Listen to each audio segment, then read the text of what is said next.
Ever feel like you've got all this creative energy inside, but you're not quite sure how to like unleash it in a way that feels, authentically you. Yeah. Especially like as an introvert. Right. Well, today we're kind of cracking the code on how your MBTI personality type can actually become like your secret weapon for unlocking deeper creativity. It's so interesting how each type has this like unique creative fingerprint. Yeah. Even within, the introverted realm. Totally. We're drawing insights from creative genius or methodical planner today. Okay. And trust me, this isn't just about slapping labels on ourselves. Definitely not. This is about understanding the why behind those creative urges, those moments where you're like, I need to make something. So let's start with a type known for their love of structure and order.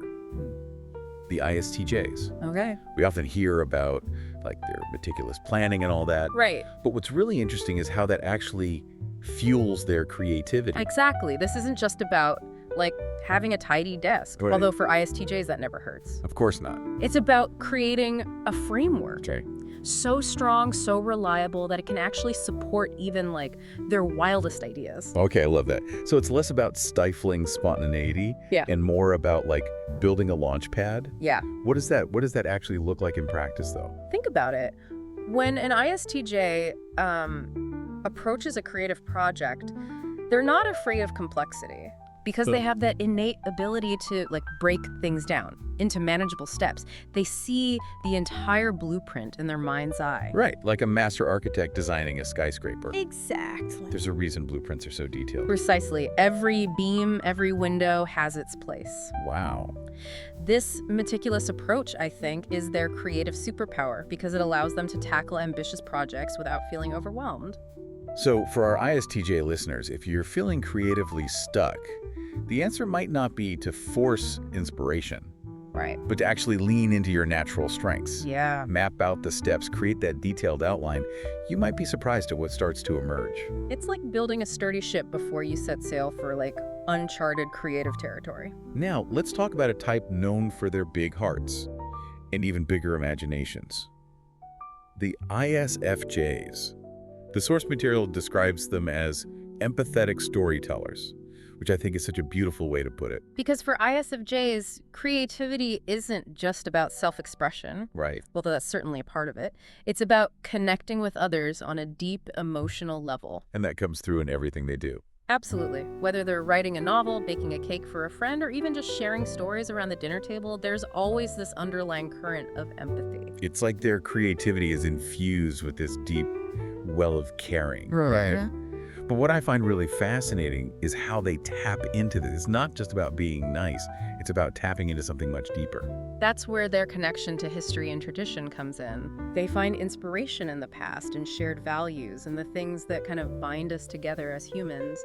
And they use that inspiration to create things that feel both timeless and deeply personal. So if you're an ISFJ looking to unlock your creative potential, what's the key?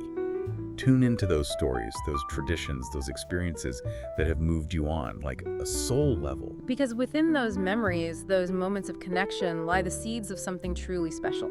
Something that will resonate with others long after the story is told or the cake is eaten. Now let's talk about a type that often gets associated with mystical or even psychic abilities, INFJs. And I'll be honest, sometimes those descriptions can feel a little too out there. Right. But what really speaks to me is this idea of creativity with purpose, which this source really emphasizes. It's about more than just, making something beautiful or interesting. Right. INFJs are driven by this deep-seated desire to make the world a better place. It's like their creativity is infused with this inherent sense of meaning, right? Like it has to have weight, significance. Exactly. They're not content with surface-level explorations. Their work often tackles big questions about human existence, social justice, spirituality, the things that really matter. Okay, that makes a lot of sense. But how can our INFJ listeners actually harness that powerful energy? It feels almost daunting, like change the world is a big ask for a Tuesday afternoon. It starts with identifying the values that are most important to them. What are the causes they believe in? What injustices make their blood boil? What dreams do they have for a better future? It's like getting crystal clear on those core values and then letting them be the guiding light for your creative expression. Exactly. And that could manifest in countless ways. Writing a novel that sparks important conversations, composing a song that uplifts and inspires, or even just having those difficult conversations around the dinner table. You know, it's funny how we often associate, like, logic and creativity as being on opposite ends of the spectrum. Right. But the INTJs, they completely defy that stereotype. Yeah. The source material calls them mastermind innovators, which, I mean, sounds about right. Yeah. But what makes their approach to creativity so unique? It's this beautiful synergy between, like, their analytical minds and their drive to improve, to innovate. INTJs see the world as a giant puzzle, yes. Okay. But they're not content with just observing the pieces. They want to understand how everything fits together, how it can be optimized, even revolutionized. So it's less about following the rules and more about understanding them so deeply Yes. that they can bend them, break them, even rewrite them entirely. That's what makes them such natural problem solvers. They're not afraid of complexity. Yeah. In fact, they're drawn to it. Where others see roadblocks, they see opportunities for creative problem solving. This source uses the phrase creativity through analysis, which feels like so spot on. Yeah. It's like their creative process starts with a deep dive into the data, the systems, the underlying principles. Think of someone like Elon Musk, Okay. constantly pushing boundaries in fields like technology and space exploration. Right. It's not just about having a vision, it's about having a plan to make that vision a reality, even if it seems impossible to everyone else. So for all you INTJs out there, if you're feeling creatively stuck, maybe it's time to embrace a challenge that really sinks its teeth into that brilliant mind of yours. Don't shy away from complexity, dive in head first. Your creative genius lies in your ability to see the connections, the patterns that others might miss. And who knows, you might just invent the next world-changing innovation in the process. Speaking of diving in head first, let's talk about INFPs, the soulful creators, Yes. as this source so aptly names them. Now, I know we talked about INFJs and their creativity with purpose, but INFPs seem to take this to a whole other level. It's like their very essence is intertwined with their creative expression.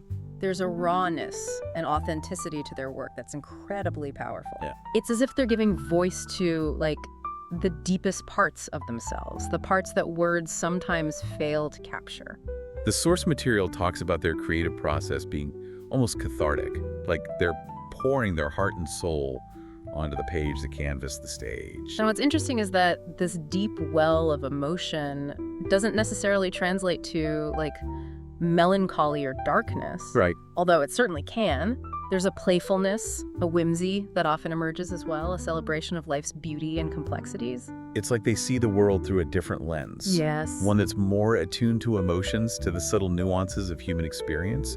But with all this, like, intense emotion swirling around, Yeah. how do they actually create something tangible? Right. It feels like it could easily become overwhelming. That's where finding the right outlet becomes crucial.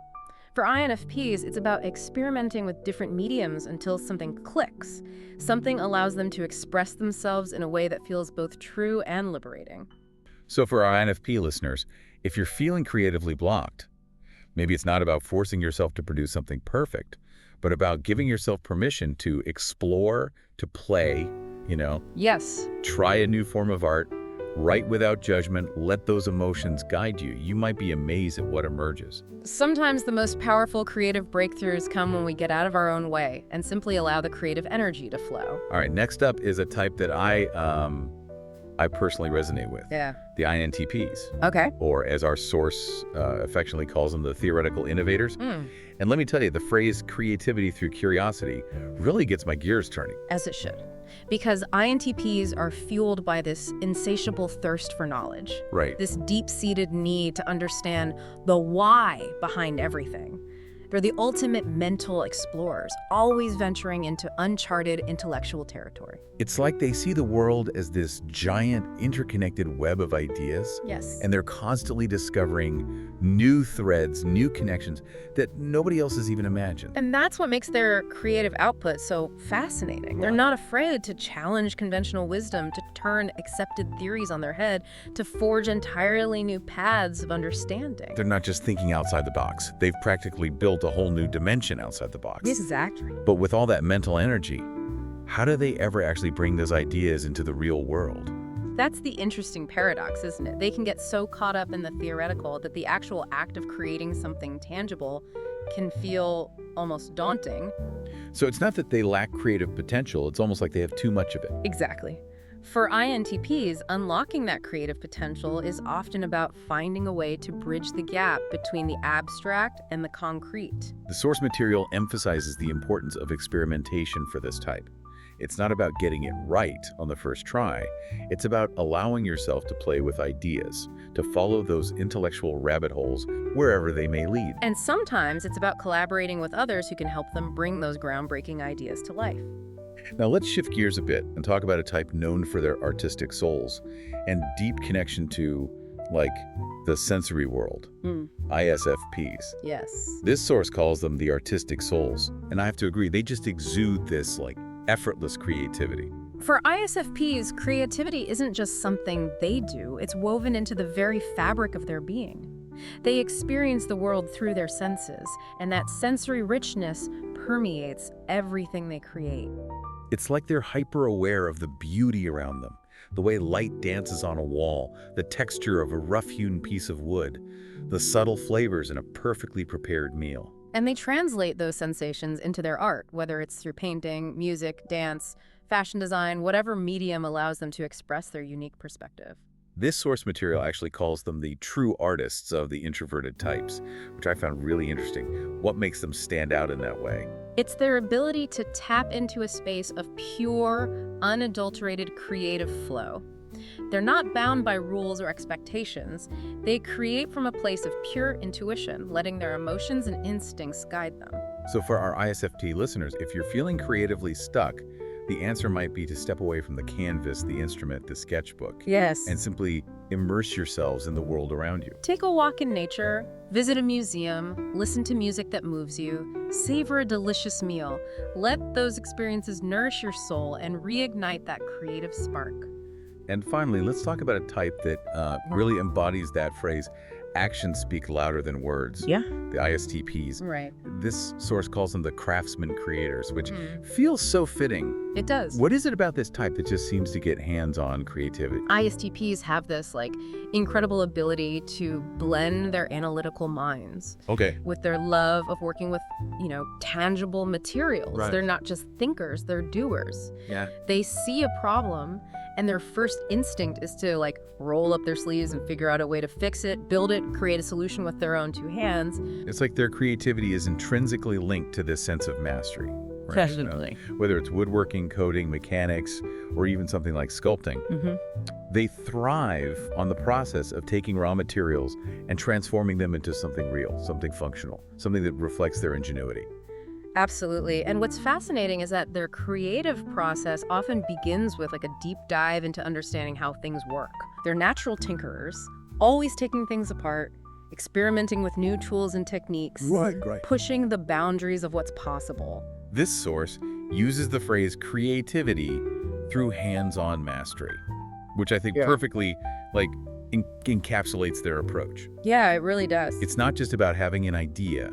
It's about having the skills and the know-how to bring that idea to life in a concrete way. Think about the satisfaction of building a piece of furniture from scratch, writing a complex piece of code that functions flawlessly, or restoring a vintage motorcycle to its former glory. Ooh, yeah. Those are the kinds of creative experiences that really resonate with ISTPs. So for all you ISTPs listening, if you're feeling creatively stuck, maybe it's time to step away from the screen, clear off the workbench, and get those hands dirty. Exactly. Find a project that challenges you, that allows you to learn something new, that lets you see the tangible results of your efforts. Yeah. That's where you'll find your creative sweet spot. It's incredible, isn't it? Yeah. 8 introverted types, It is. each with their own unique way of tapping into that creative energy. It really challenges the notion that creativity looks a certain way Right. or follows a specific path. Yeah. The beauty is in recognizing and honoring those individual styles. Absolutely.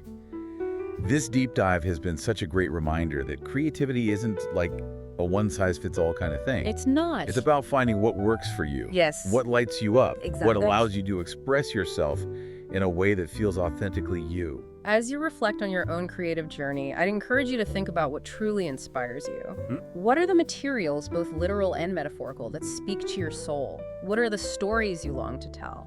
The problems you're driven to solve? The beauty you want to create?